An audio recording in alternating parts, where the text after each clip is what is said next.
আলামিন এই সূরাটা শুরু করলেন ঈমানদারদেরকে ডেকে। এই সূরার মধ্যে রব্বুল আলামিন 5 বার ঈমানদারদেরকে ডাক দিয়েছেন, আর একবার গোটা বিশ্বের সব মানুষদেরকে ডাক দিয়েছেন। পড়েন সুবহানাল্লাহ।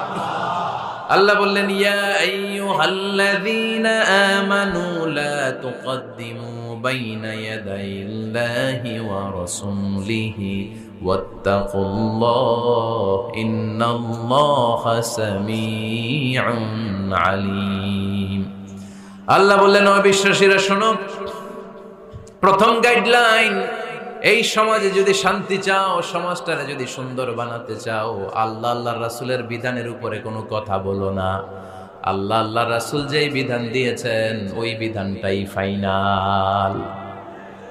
আল্লাহ আল্লাহর রাসূল যা বলছে ওইটা ফাইনাল না, আমার যা মন চায় ওইটা ফাইনাল? কারটা ফাইনাল?